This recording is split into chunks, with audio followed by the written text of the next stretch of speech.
সালাত আদায় করেছেন অসংখ্য আম্বিয়া কেরাম 1,24,000 আম্বিয়া কেরাম যেখানে সে সালাত আদায় করেছেন ওই মসজিদকে তারা আজকে দখল করেছে।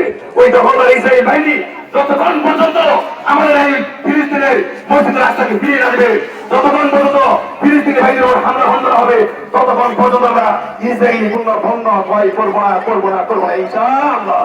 মোহতারাম হাজিরিন, আমি এখন লম্বা করতেছি না, আমাদের অনেক ভাইরা আছে তারা আসতেছেন, জুমা নামাজ শেষ করে আসতেছে। আমাদের মিছিলের আয়োজনের টাইম হচ্ছে 2:15 মিনিট। প্রিয় উপস্থিতি, আজকে আমরা যারা ইসরায়েলি পণ্যগুলো কিনতেছি, আপনারা মনে রাখবেন এই আমাদের টাকা নিয়ে ইসরায়েলি বাহিনীরা আমাদের বুকে হত্যা করছে। এই রাষ্ট্রের গুপ্তা বাহিনীকে আমরা ধ্বংস করতে চাই। আমাদেরকে রাষ্ট্রভাবে যুদ্ধ করার জন্য ঘোষণা করে এই জন্য আমাদেরকে ঠিক করেছে।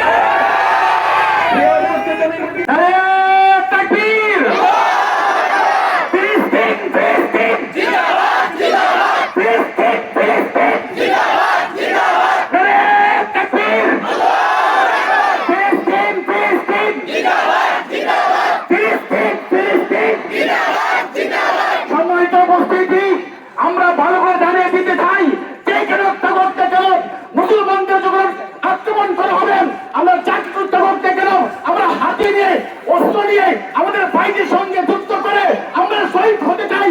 সাহাবায়ে কেরাম শহীদ হয়েছেন, নবী রাসূল শহীদ হয়েছেন দিনের জন্য, জীবনের জন্য। আমরা যুদ্ধ করতে চাই, ঠিক আছে? আমরা ফিলিস্তিন যেতে চাই, গাজায় যেতে চাই, ভাইদের সঙ্গে যুদ্ধ করতে চাই, মোহাম্মদের সঙ্গে যুদ্ধ করতে চাই, ইসরায়েলের গুপ্তাকে ধ্বংস করতে চাই, আল্লাহর কাছে নিকট চাই, আল্লাহ ইসরায়েলকে তুমি ধ্বংস করে দাও, আমেরিকাকে তুমি ধ্বংস করে দাও, ঠিক আছে?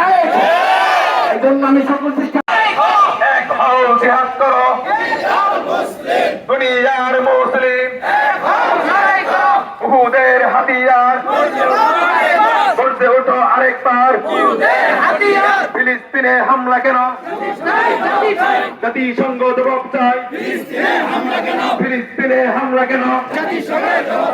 ফ্রি ফ্রি ফিলিস্তিন, ফ্রি ফ্রি গাজা। ফিলিস্তিন স্বাধীন করো, ফিলিস্তিন স্বাধীন করো, এক হও জিহাদ করো। আমার ভাই শহীদ কেন? নারায়ে তাকবীর, নারায়ে তাকবীর, নারায়ে তাকবীর। আমার ভাই শহীদ কেন? ইসরায়েলের বিরুদ্ধে অ্যাকশন টু অ্যাকশন, বাংলাদেশের অ্যাকশন, মুসলমানদের অ্যাকশন, অ্যাকশন অ্যাকশন, নারায়ে তাকবীর, নারায়ে তাকবীর।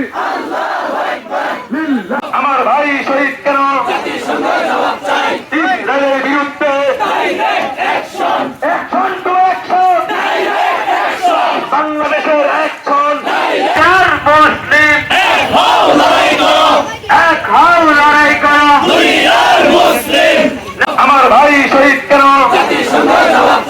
ইসরায়েলের বিরুদ্ধে অ্যাকশন টু অ্যাকশন, বাংলাদেশের অ্যাকশন, মুসলমানদের অ্যাকশন। আমার ভাই শহীদ কেন? ইসরায়েলের বিরুদ্ধে অ্যাকশন টু অ্যাকশন, বাংলাদেশের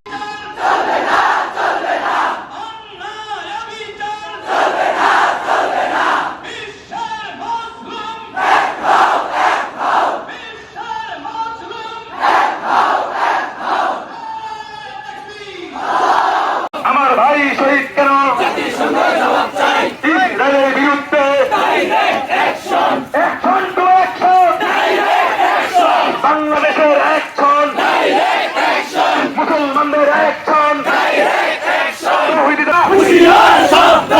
ইসরায়েলের দালালেরা হুঁশিয়ার সাবধান, ইসরায়েলের দালালেরা হুঁশিয়ার সাবধান, হুঁশিয়ার সাবধান। ইসরায়েলের দালালেরা ইসরায়েলি পণ্য খারজান এবং 1 নং গণপতি ডিজিটাল ইউনিয়নের সর্বস্তরের তৌহিদি জনতা, যুবক ভাই এবং সকল শ্রেণীর মুসলমান ভাইদের আয়োজনে আমাদের হৃদয়ের স্পন্দন, মুসলমানদের অনুভূতি এবং হৃদয়ের আশা জাগানিয়ার স্থান সেই বাইতুল মুকাদ্দাস আল আকসা। সেখানে ইহুদিদের বিশেষ করে ইসরায়েল বাহিনীর যে নির্মম হত্যাযজ্ঞ তারা চালাচ্ছে, আপনারা ইতিমধ্যেই পৃথিবীর সকল রাষ্ট্র, সকল মানুষ, সকল দেশ এটা স্বচক্ষে দেখেছে যে গাজাকে একেবারেই ধ্বংস একটা লীলাভূমি বানিয়ে দেওয়া হচ্ছে। আপনারা ভিডিওর মধ্যে দেখেছেন ছোট ছোট মাসুম বাচ্চারা তারা ক্ষুধার তাড়নায় গাছের পাতাগুলো, ঘাসগুলো চিবায় চিবায় খাচ্ছে। আজকে সেখানের মা বোনেরা তাদের ইজ্জতকে রক্ষা করতে পারছে না, গর্ভবতী মায়েরা বাচ্চা প্রসব করতে পারছে না, ছটফট করে তারা মৃত্যুর কোলে ঢলে পড়ছে।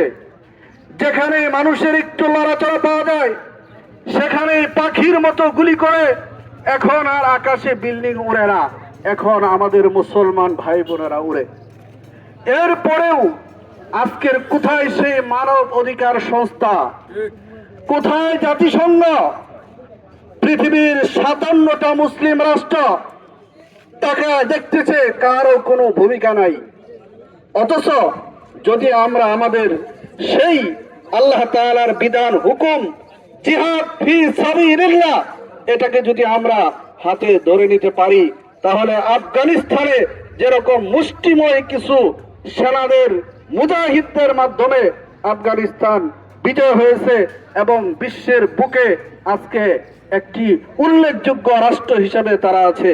আজকে যদি আমরা বিশ্বের 57টা মুসলিম দেশ সহ গোটা পৃথিবীর সমস্ত মুসলমান ঐক্যবদ্ধ হতে পারে, তাহলে নিশ্চিত বিজয় আমাদের কদমে চুম্বন করবে। কথা বলেন ঠিক কিনা? সম্মানিত তৌহিদি জনতা, আমরা আজকে যে উদ্দেশ্যে মিছিল করেছি, আজকে আমরা যে উদ্দেশ্যে এখানে একত্রিত হয়েছি, সে উদ্দেশ্য আমাদের সকলের জানা কথা, ঠিক না ঠিক? আমরা এখানে একত্রিত হয়েছি আমার ভাই ফিলিস্তিনি ভাইদের রক্তের জবাব দেওয়ার জন্য।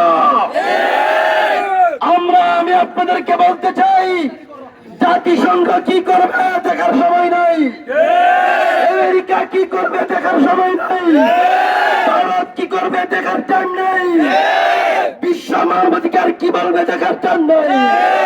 মুসলমানদের রক্তের জবাব মুসলিম হিসাবে আমাকেই নিতে হবে। এই কারণে আপনাদেরকে বলে দিতে চাই, মুসলমানদের রক্তের জবাব নেওয়ার জন্য কে কে প্রস্তুত আছে ইনশাআল্লাহ? আপনাদেরকে বলবো, বাংলাদেশে দেখে ইহুদিদের দালালি করবেন চলবে না। বাংলাদেশে আসলে কান ধরে হিসাব দেওয়া হবে। বাংলাদেশে আসলে কিতাব বিষয় ভিতরে হিসাব দেওয়া হবে। সম্মানিত ভাই আমার ভাই, আমাদেরকে ফিলিস্তিন পাঠা। ইসরায়েলের খেলোয়াড় কিভাবে ঘুরাইতে হয় জানি আমরা। মুসলমান জানে কিভাবে ইহুদিদের হাত ঘুরাই দিতে হয়। সম্মানিত তাওহীদি জনতা, অন্তত আপনার আমার উপরে ইমানের বড় দায়িত্ব হলো ইসরায়েলি পণ্যকে বর্জন করা। আজকের পর থেকে আমরা ইনশাআল্লাহ ইসরায়েলি কোন পণ্য কিনবো নাকি বলেন?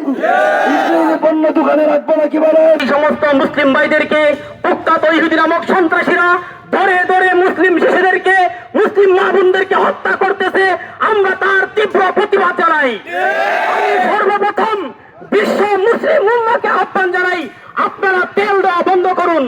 যদি মুসলিম রাষ্ট্রগুলো আজকে তেল দেওয়া বন্ধ করে দেয়, আগামী কালকে থেকে কোন ইহুদিবাদী আগ্রাসনের কোন শক্তি, কোন অপশক্তি মুসলমানদের উপর একটা মিসাইল নিক্ষেপ করার মতো তারা হিম্মত রাখে না। ভাই, আজকে আওয়ামী লীগ বলেন, বিএনপি বলেন বা আদার যারা আছেন, এখানে কোনো দল মত নির্বিশেষে সবার কিন্তু মাঠে আসা উচিত ছিল। কারণ আমরা মুসলমান, এখানে কোনো রাজনীতি নয়। আমার ফিলিস্তিনি মুসলমান ভাইদের উপরে হত্যা হচ্ছে, পাখির মতো গুলি করে হত্যা করা হচ্ছে। আজকে আমরা কেন নীরব রয়েছি? আজকে কেন আমরা কথা বলতে পারতেছি না? এটা হচ্ছে আমার প্রশ্ন। তাই বলতে চাচ্ছি আমাদের নকলাবাসীর সকল ব্যবসায়ী প্রতিষ্ঠান ভাইদের বলতে চাচ্ছি, যারা ইসরায়েলি পণ্য বিক্রি করছেন তারা এই ইসরায়েলি পণ্যগুলো থেকে বিরত রাখুন।